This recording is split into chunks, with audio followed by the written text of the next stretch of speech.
Hello and welcome to another episode of NSE Finwiz Season 6, powered by CNBC TV 18. I'm your host Gautam Srinivasan, and as always we continue our journey towards explaining concepts behind personal finance and wealth creation to the employees of various offices. Our next pit stop is in Gurugram at the offices of India's state-owned electricity utility company, the Power Grid Corporation of India. So let's check them out.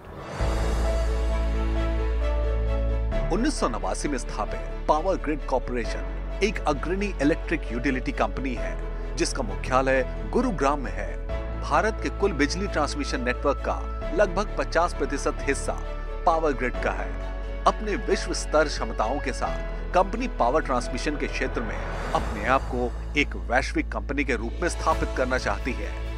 NSE Finwiz अपनी theme invest in yourself, your path to prosperity के साथ पहुंचा power grid के परिसर में, जहां उन्होंने बताया वित्त प्रबंधन के महत्व को। Investment in knowledge pays the best interest, as rightly said by Benjamin Franklin. For me, financial literacy is gaining knowledge on how to alter and allocate your resources or investments so as to have a financial upliftment results as well as have a socio-economic impact too. For me, financial literacy is having a set of skills or knowledge that helps us to make smart decisions regarding our investments, debt credit management. It can be regarding to our savings, or even it can be regarding our increasing our wealth. Welcome to NSE Finwiz Season 6, powered by CNBC TV 18, where we are all about making your money work harder for you, work smarter for you, and that's where all this topic of discussions come about, where employees of various offices ask questions to financial planning experts, which they look to address.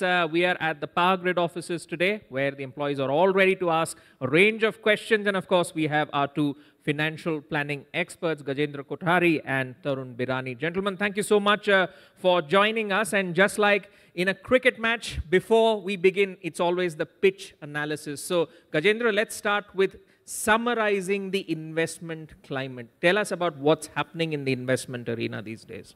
2-3 years back, people started investing in mutual funds thanks to this massive campaign called Mutual Fund Sahi Hai. And if they have gone into SIP mode, be it equities or debt, even that has not delivered, particularly in the last year. So people are kind of, at the crops right now, not knowing where to go. Elections doesn't impact your investments by a wide margin. It can be only bit of up and down, but if you're in for a long haul, it will be a small thing in the entire picture.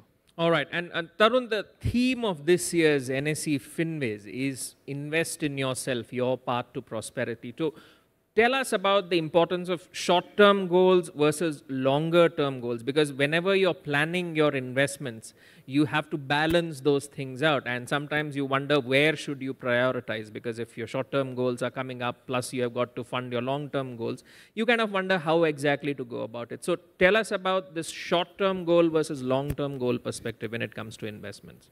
We have to define purpose very clearly. You need to be very clear before making any investment, where do you want to go?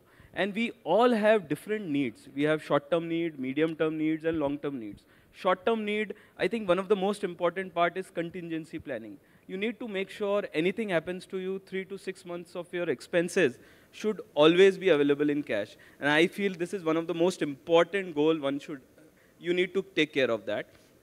Apart from that, longer-term goals are something, let's say your retirement, your education of your kid, which are 10 to 15 years away.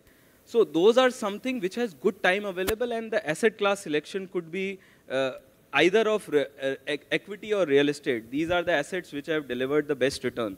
But all assets class have their own challenges. We need to understand these asset class deeply to get the most of it. Outline the difference between a direct plan and a regular plan for them. When you invest in mutual funds, you have two options.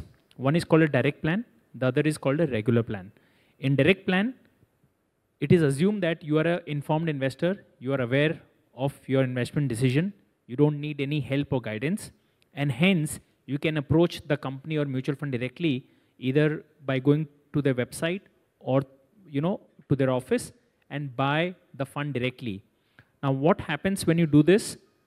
So in mutual funds, every year you incur certain cost what is that terminology called? Total expense ratio, or TER.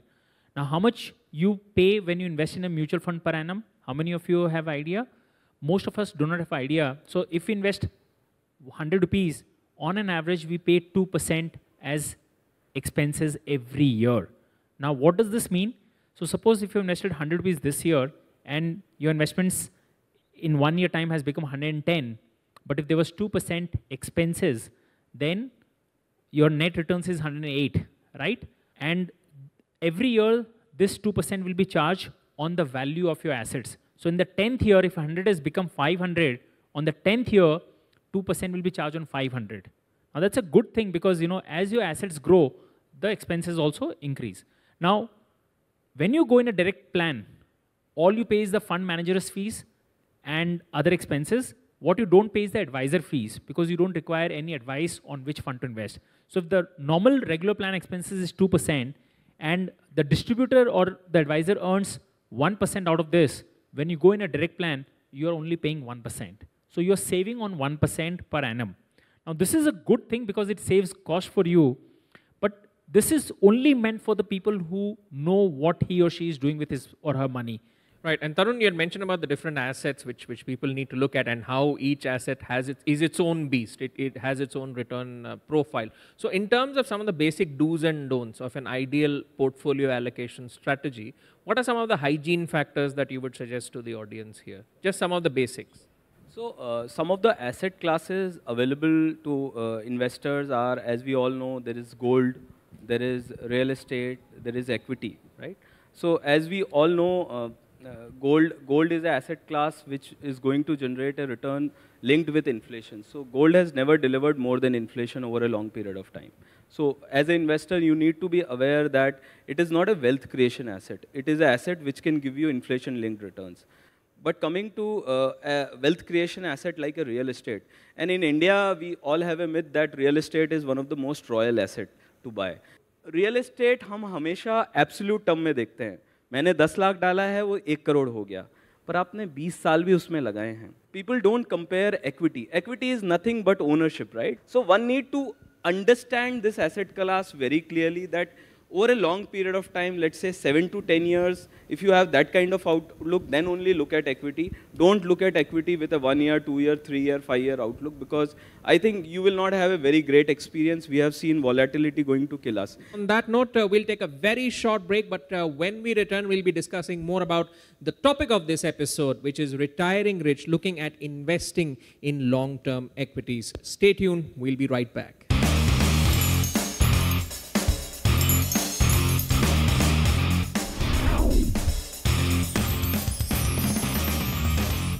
Welcome back to NSE Finwiz Season 6, powered by CNBC TV 18. Now let's talk about the topic of today's episode, which is retiring rich and, of course, keeping an eye on investing in equities in the long term. So let's get the ball rolling in terms of, how exactly to retire rich. What are some of the do's and don'ts in your opinion? Now, many of times we have seen most of us, if you see our retirement assets, it's locked in a very safe assets.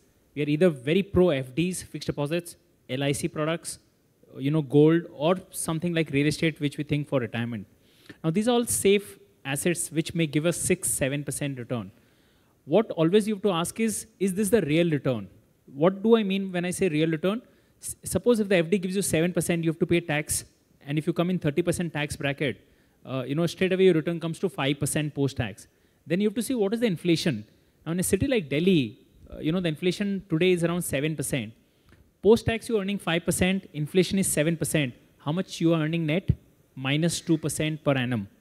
And you thought your money was safe. It's actually a guaranteed loss every year, right? That is what many of us are not able to see. So my suggestion is that when you invest in something for a goal like retirement, which is a long way to go, you can afford to take risk. So retirement is like that. You have to take a suitable vehicle like equity fund.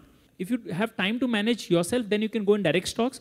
But if you don't have time and expertise, you can go through the equity fund. And the other reason, what the advice I would have when you're planning for retirement, start very early. All right. And Tarun, weigh in on this whole index fund versus ETF, debate, because passive investing has also gained a lot of traction where people say, Forget the sectors, forget the themes, forget, large multi-caps. I just want to know, if the Indian growth story is going to progress forward and if the market is going to go up, I might as well look at an index fund. So weigh in the benefits and the cons of an index fund versus an ETF. What's your view on that? So ETF and indexing is basically nothing but a passive way of investing. So if you look at ETF available in India, so Nifty ETF is available at 10 basis point cost, compared to, let's say, a large cap mutual fund where you pay 2 to 2.5% cost.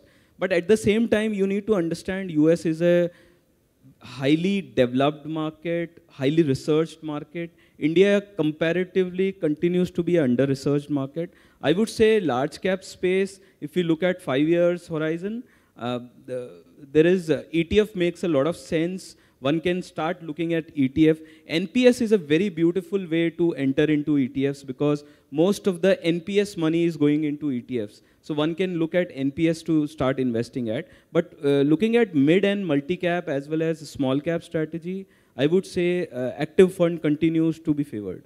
All right, let's take in some questions from the audience on the topic that we're discussing right now, which is about retiring rich. So the first name I'll call out is Rakesh Kumar, if you could get up. I have a daughter of 10-year-old.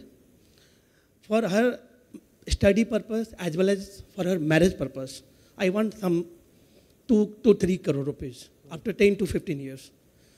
Seeing the negative returns in the last 2 years, should I continue to invest for the long term, 10 to 15 years, where my goal is very clear, and should I change the instrument which I have invested in? The start may not be good, but if you just hang out there, you will get some year wherein you would have made 40% return in the 1 year. Now coming back to your specific example that you're making a loss in 1 year SIP, I've been doing a SIP for last 3.5 years and I'm in loss too as well.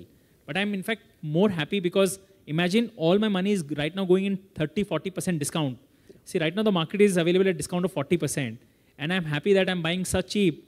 One day when the markets go up, I'll be very happy because I would have made a lot of gain, And because your goal is 10, 12 years down the line, you don't have to worry today and tomorrow.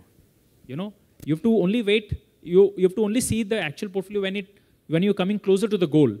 That's when you should start moving money from your equity to debt so that, in the last year when the markets go down by 50%, you don't suffer any losses. Thank you so much for asking a question. Next person I'll be calling out is Romika Chahal. How do I invest in this volatile market for long-term gains? First, identify the purpose of your investing. You need to do a suitability requirement for yourself to identify what is your risk tolerance level, what has been your investing experience, your goals are anyway long-term. You can actually start getting into some kind of hybrid or equity investing at this point of time with a long-term horizon.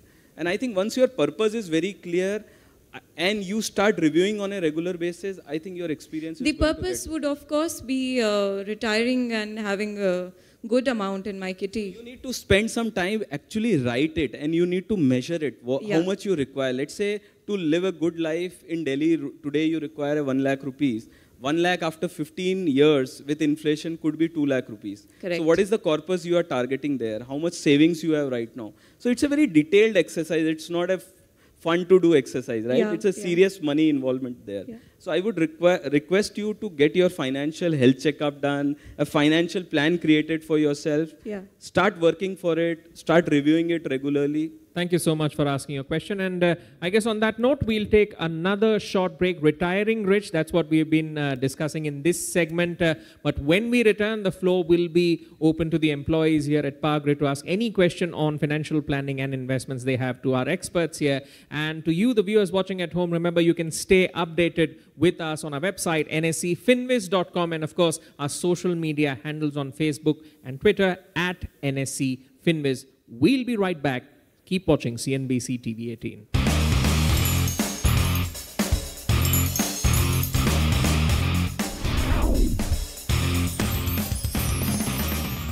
Welcome back. You're watching NSE Finwiz Season 6, powered by CNBC TV 18. The floor is now open to the audience here to ask any question that they have to our financial planning experts. So let's see a show of hands. The gentleman in the front row, we'll start with you, sir. This real estate is not returns, good returns. So is it a better advice to put in virtual spaces? Whether office real estate is a good bet versus residential real estate. Is that your question? In terms of risk and returns. Within even real estate, there are many segments and each one goes through the cycle. So right now, as we see in entire India, residential housing is undergoing a bad phase, and hence many people are thinking commercial real estate may be a good idea. But there will be some point of time in life when commercial real estate also doesn't do well and residential does well, So it's very difficult to time it perfectly, okay? Overall, I say that real estate should not be more than 20-30% of your investments, right? Many people, Gautam, we believe, and since this session is on retiring age, many people think, real estate is a very good form of asset for retirement. सब लोग सोचते हैं कि अगर मेरे पास 2-3 real estate के properties हों, उनको rent पे लगा दिया, तो retirement अपना set हो गया. That's actually a very big myth, because many times, imagine, you're now 70-year-old and your properties are scattered all over places. To find a good tenant, to do the maintenance, to do all these things, it requires a lot of your time. And and if for 2 months the property is lying vacant, you're not getting the rent. So all these challenges we face, and that's why we say that don't go overboard in real estate. Don't lock all your money. 20-30% is good enough. Within real estate, of course, you have to do a lot more study to find out which segment right now at this time may give you better returns in the next 5-7 years, because all these things keeps changing from time to time. All right, and the gentleman in the pink shirt. When we are going to buy this mutual fund scheme, but what is the most important parameter? That is alpha and beta. It is not being shown along with this scheme, and that's why the biggest parameter which is missing at the time of buying this scheme. So what is your opinion in this regard, and how you will communicate to the CV that along with this scheme this should be shown also? I would say in terms of information availability, Indian markets are one of the best regulated markets, and SEBI makes sure that all AMCs are disclosing all the data on a regular basis. So I don't see a problem there. Maybe we can recommend you some more sites where you can visit and all these data will be available to you. All right. The gentleman in the second row here, then we'll come to you. The question pertains to the relationship between the large cap, mid cap and the small cap mutual funds and the time horizon and the risk allocated. There are many companies which are large caps, mid and small caps. The way we see is like, I'll give you to any example of, let's say, animals. Elephant is a large cap. It's a big animal. And cat or a cheetah is a kind of a small cap, but it can run much faster, okay? So a large cap has its own advantages, small cap has its own advantages. Large caps gives you stability, okay? It may not move much faster. So as per SEBI, the first 100 companies on the stock exchange by market value is large cap. Between 100 to 250 is mid cap. Anything below 250 is small cap. So how do you approach to investing? Very simple. If you are a conservative investor, don't want to take risk, happy with 11-12% return, you can safely go with large cap. You want higher returns, more risk, you want 14 to 15% returns, you can go with mid caps. Anything above 15% returns if you want, you have to go to small caps only, but always remember the volatility will be very sharp. Like 2017, small cap gave 60% positive return, and 2018, they gave minus 40% return. Okay, so the movements will be very wide. You will have to have a very long time tenure to remain invested. All right, let's take the final question in the segment. The gentleman in the second row, if you could pass on the mic. Today I have a corpus of 1.5 crores. Today I want to retire. What will be my menu to get a return of 12%? Now, of course, sir, you have multiple options. Like FD is the simplest option wherein you can put entire money in FD, but you know that post-tax you'll get only 6%, which may not be sufficient because you want 12% return. Okay. One of the most less talked about investment, again in mutual funds, we have all heard about SIP as a wealth creation tool. But what we don't know is something called SWP, which is Systematic Withdrawal Plan. For the last 20 years, you have been doing SIP to build 5 crore retirement corpus. And now that you have 5 crore today with you, we can start SWP, wherein every first of the month, you can say that I want maybe 10% of my portfolio to be withdrawn. So 10% on 5 crore, or let's say to your example of 1.5 crore is 15 lakh. 15 lakh divided by 12 months is roughly around 1 lakh 40,000, 1.4 lakh. 1.4 lakhs you will get every month on the 1st of every month, whether markets are up or down. Okay? Now, what will happen? Suppose this year markets has given only 5% return. You have withdrawn 10% from your portfolio. Your portfolio might come into negative, but that should not worry you. Because next year, if market gives 15% return, or you have only withdrawn 10%, the remaining 5% is added to your portfolio. So over a long time period, as long as the markets is giving more than 10% return, you will never come down from your original capital. Thank you so much for asking your question. And I guess on that note, we'll wrap up this episode, a very interesting exchange of ideas on the nuts and bolts of personal finance and wealth creation. And who doesn't want to retire rich? But if you want to retire rich, you have to think smartly about it and action the right plan. I'd like to thank the audience here at Power Grid, the employees here for asking the questions. And of course, thank you to our panelists for giving up such great answers, such great analysis of how they can achieve their goals, and of course the topic that we were discussing on retirement. And thank you to our viewers as well for tuning in. Remember, you can stay updated with us on our website nsefinwiz.com, and of course our social media handles on Facebook and Twitter at NSE Finwiz. Keep watching CNBC TV 18. It was a great event. The best part was that the event was so interactive and we could have the answers direct from the horse's mouth. Oh, I think it was wonderful. I got a pretty well idea about how to manage my own savings, how to manage my investments, and basically I think it was more about the long-term investments. So yeah, I think I'm going more equipped to handle my savings in a much better way. It was a wonderful session for me to make me understand about the long-term investments that I have to make. Currently, I have very low-risk investments, but to think long-term, it's a big commitment for a new generation.